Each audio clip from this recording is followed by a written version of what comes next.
there's no good time to do this. I want to show you how Josh's arches are doing. He keeps moving that compost pile over here. It's gross. I'm gonna move it back. They're starting to fill in pretty good. Down here, volunteer ground cherries. So I'll be picking those soon. There's some tomatoes. Finally starting to actually ripen on the vine. The bottom ones have been lost to the chickens, and it appears that whatever I'm growing on these trellises here is actually determinate, so they don't go all the way up and over. So I'm going to find out. I think it's like Early Girl. I think they were Early Girl and Bonnie Best is what I had planted over there. So they are not growing up and over. Sunflower's still doing pretty well. It's got lots of heads of flower. This is a wild garden. This is where all that bachelor button was, blue bachelor button. I ripped those out and gave them to the chickens. We have some kind of Japanese melon here. Parsley is going to seed, which is fine. Sunflowers, chives, more. There's some zinnias. I realized I didn't plant any zinnias this year on purpose. That is butter. Shoot, it's not butternut squash. It's smaller. It's a small squash. I'll show you. There's no good time to do this. Here's dill. I could harvest the seeds pretty soon if I wanted to. Get nice and dry. This kind. It's a real small squash. Buttercup squash, I think it's called. I got the tag in there. I just don't feel like looking for it right now. And it's pouring rain. Just buckets, of course. When I decide to come out, it's going to be buckets of rain. Here's a volunteer tomatillo. So if you like tomatillos, let me know and I'll give them to you. Cosmo growing up there. Here is a girl flower right here. It's got a fruit on it. See it? A girl flower. You can also tell by the insides. Looks like a cervix, guys. That's why they call it girl flower. Here's another one up here. As soon as this flower gets open, I can take a male and fertilize her. I did her last night. Here's another one here. I don't think I did that one. And that will ensure, if they get pollinated with the male flower, that ensures that the fruit will actually set. Here's a male flower. There was no fruit attached. If anything, it looks like a little penis inside, guys. Let's be blunt. That's what it looks like. Male and female in nature. Here we go. I just ripped off all the petals to expose him. And then I'll go to her. On the inside here. And I'll rub around on the inside. Kind of like if you took a cotton swab, like a cotton tip, and you put it inside of your cheek. I'm kind of doing that on the inside of the plant. Probably it's already pollinated from the bees. But I'm doing it anyway. I think that, yes, that's buttercup squash. Pretty happy. Didn't really fill in as much as I was thinking it was going to, but that's okay. Over here is Gaguzza, Italian squash, the green one, green kind. It's got white flowers, and I love the way that the Gaguzza is in like sauces and stuff. It's delicious. It's beautiful. See, here's little baby Gaguzza. I don't know. I hope it got fertilized, but the flowers stink. So do the leaves. So, but it's growing pretty well all along this edge here. Doesn't really want to go that way. I think it got crowded out by the butternut squash. But let's see. Let's see. Chief's keeping the weeds down by using grass clippings. Last year we used wood chips and piled them all up. And now we're using grass clippings. But here we go. Here are some of, these are not butternut though. These are the Tahitian melon squash. So they're like a butternut. They're very, very, very sweet though. Hanging down pretty well here. Got some there. Got another one here. Got a little baby over here. Oh, thank goodness it's keeping me from the rain. Got a little baby there. And it's starting to turn. You can see this one's starting to turn tan a little bit. Not yet. Not ready yet.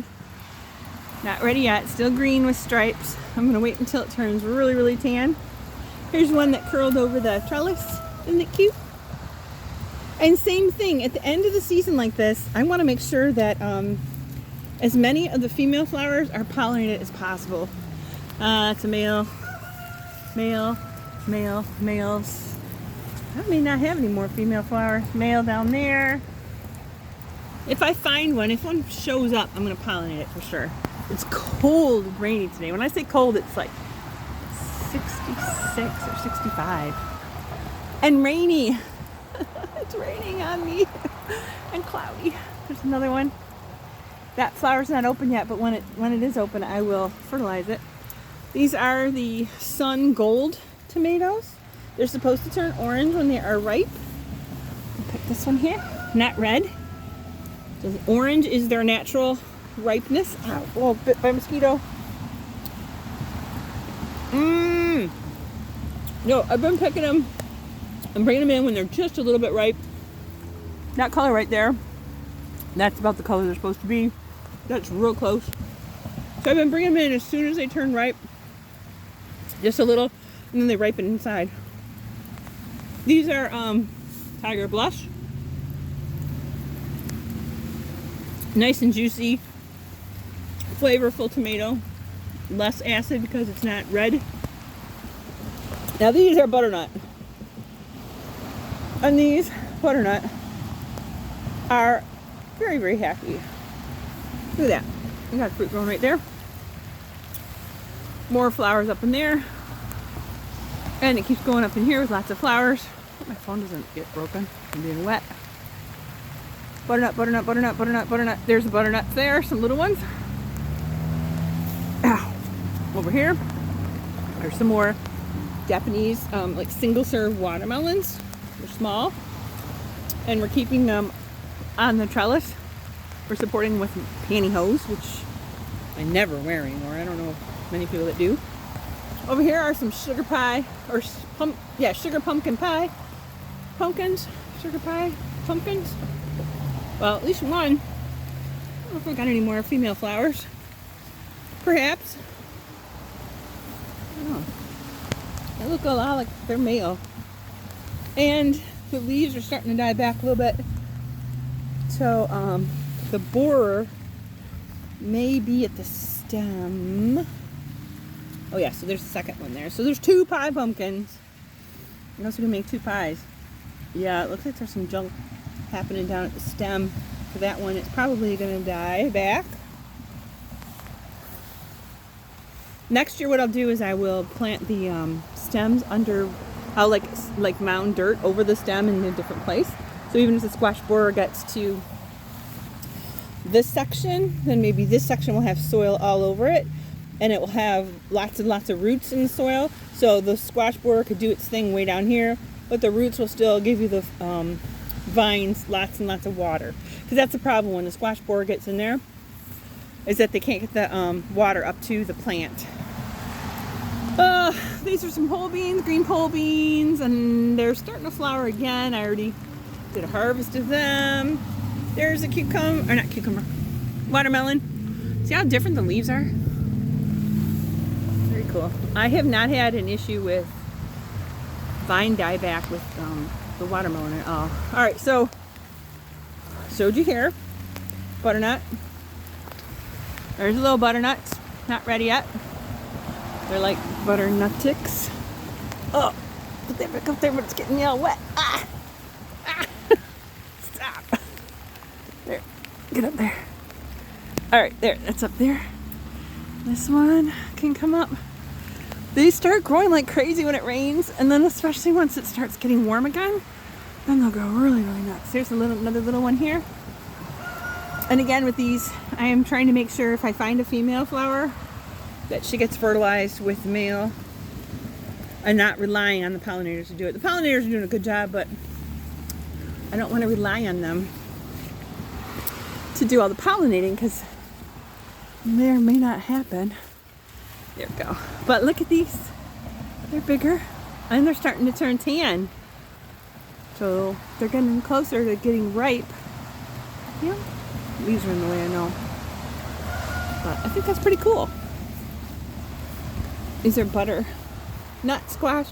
So they are about 2 hands long and about a palm wide. And they store real well. They're winter squash because they store really well. They have a thick skin. There's a little guy. There's a little guy there. So these we have some butternut. Actually, we have some, Tahitian melon squash that just now started to go moldy. And it was in the mud room. One was in the mud room, so I have to use it up. But it's taken that long since the time we harvested it last fall until now to start changing. And if I had just cooked it all up in the wintertime, it would have been fine. And then over here we have, I think they're called red crimson. They got little cribs for them to support them as they get larger, because we're growing them vertically. So there would be a lot of weight on the stems if we didn't have their little cribs. So they're pretty heavy. It's exciting.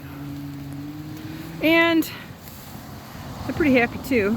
Oh, you got that one down, Dave. Oh, pretty happy too. So the butternut's growing down here. Red crimson are growing up in here. Oh, here's another little one. That's cute. I'm going to put a sling on it at some point. Can't forget. I'm going to put this vine up here again. Okay, so, oh yeah, and over here too. More butternut squash. See how they're blocking up the pathway? I did that on purpose. I don't care if they do that. I don't have to get back there like to collect tomatoes or anything like that. So it's not a biggie to me. And like with vines like this, you can just pick them up and just move them. Just kind of shake them gently. They'll let go of any roots they have, and you can just move them where you want them to be. So I'll put this one that way so you don't step on it. All right, one more shot of Joss's arches with, oh, that's a nice backdrop. Trash can. Going through the tunnel. Going through the tunnels. So this is all a learning process. I like it. There's more flowers here. I don't know if they're actually going to form into fruit or not. They may not have time. Depends on if it gets warmer. And if it stays a little warmer until fall. We'll see. Alright. That's it. I'm soaked. I gotta bring the eggs in. Something's burrowing in here. What was that? I don't know. Bunny rabbit, maybe. Oh, the peaches are starting to turn. See? Oh, they're still real firm. Not ready yet. Not ready yet.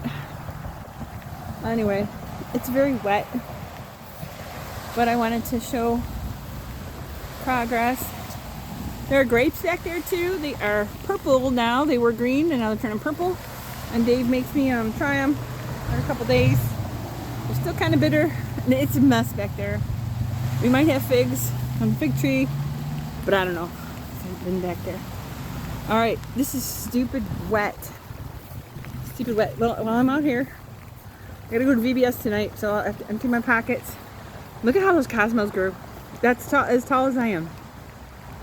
Which I know isn't saying much, but still. These tomatoes didn't grow all the way over. They are indeterminate. They just didn't grow all the way at the top. In the back, I think are more Early Girl and Bonnie Best, and they would be determinate, so they're not going to grow very far, very tall. More Cosmo Explosion over here. More in the back. The pink ones are way taller than I am. Again, not saying much. It's alright. And then these are the determinants I grew from seed for a client, and I figured I would try them myself too. One is Mountain Fresh, which I think is this one. And then these little round ones I've been picking off. They're actually kind of large size, but right down here. Those are called Washington Cherry, and they're decent size for a cherry tomato. Look how big they are. That's a cherry tomato, Washington Cherry. And it branched off There's like 5 different branches or so that it went for that tomato. This is a Galahad tomato. It's supposed to be a slicing tomato. Ooh, that one's getting ready to change right there, which is cool. And then the 4th one I grew was a plum tomato, which I don't have an extra one here. But the client got all 4 types so she could try them out and see what she likes, just to get a start. These are cosmos going wild. I figured they're going to kind of protect the peppers a little bit. The peppers get plenty of sun coming through the arch, you know, this way. But I figured I'd leave them there for sun, wind, hail, whatever. Just to give them a little protection. When it's too much, I just chop off some of the branches and give them to the birds, because they like to eat them. This is the help yourself strawberry containers. Ooh, look at that one. Gotta eat it. Yep. So sweet. And then what you do, toss them back in the container, and they're gonna grow more plants. Let's see. There's another one right here. And they're not real big, but that's okay. They are super, super flavorful. Yep. I'm recently washed by the rain. Oh, there's a big one. I'm gonna save that one for Chief. Better come get it tomorrow. I'm gonna eat it. These are the potatoes growing in grow bags this year, trying it out. We got a couple flowers on the ones in the middle, just a couple, not a whole lot. And we didn't get flowers on all of them. And then the flowers are gone, and they're starting to turn yellow. I'm not sure what's going on with them. We're gonna have to wait and see, I guess. But I mean, I thought they were in big enough containers, and I was trying to hill them in the containers too. So I don't know what'll happen. We shall see. I don't see a lot of leaf damage, like from potato bugs, or what do you call it? Japanese beetles. So I don't know. But yeah, it's slowed down a little bit, but it's going to be another time like like this morning, where it was just pouring. There you go. You can see the cosmos through there, the pink ones. I got some volunteer tomatoes here, cherry of some sort. Those are probably sun gold also. And they're growing in the volunteer space between the chicken run and the hoops for the peppers. And this wild madness chaos. It's so beautiful though to me. I don't know. And I do spy tomatoes over there that are starting to turn ripe. So I'll get them tomorrow morning, not right now. I got to get ready for VBS. And this year I'm growing chamomile, which I have never done before. And aren't they cute? You harvest them like this. You just gently pull their heads off, which sounds so sad. But that's how you harvest it. And then they say you can either make a tea from it when they're fresh like this, or you could dry them out and wait till later. And I have not done it yet. I've heard that chamomile tea is very soothing, but I'm really scared. Whoops, got a stem. Because I've never had that before. And the most soothing thing I've had lately has been like a maybe an Aleve PM. If I had a whole lot of pain at night, it would help me sleep. But I don't do that very often, so I don't know what the chamomile tea will be like. And I don't know if I can pluck them with no petals. They have to have petals. So, all right, it's a rainy day. Tammy Lowe, Lazy Northern Gardener. Tamarita. It's been a long time since people call me that. And if your tomatoes are starting to get yellow and stuff, normal. But you should cut them back. And I'm not doing that right now. 1, it's raining. 2, there's mosquitoes. And 3, I gotta get going. But you should start cutting back any yellow that you see. I did that with these determinants. I cut back quite a bit of the underside. See how skeletonized it looks? And it's normal this time of year, especially with all the rain and the heat. It's normal that your tomato leaves start getting yellow. Normal. It sucks, but it's normal. And your tomatoes are gonna still ripen even if most of the leaves are gone.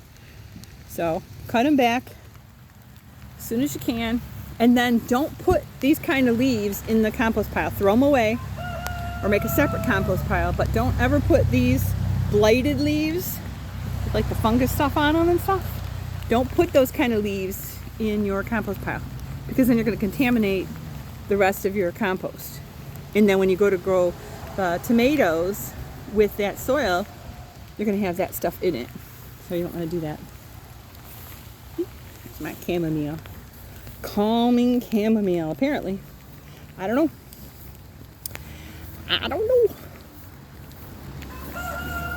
Alright. I'm going to do one more shot over here of Josh's arches, just because they're pretty cool. Pretty cool. I don't know about you, I'm a little wistful that the growing season's coming to an end, and I know that it's not goodbye, it's see you later, especially for a lot of things that you save the seeds. See, look at all those sun golds. Prolific. Prolific. I'm doing pretty well, and at the end of the season, even if I have green tomatoes, I'm going to go ahead and can those anyway and store them, just using like boiling water over the top of them, maybe with some seasonings. But look at these. Sun golds are amazing. All right, I gotta go. Love you guys. Bye.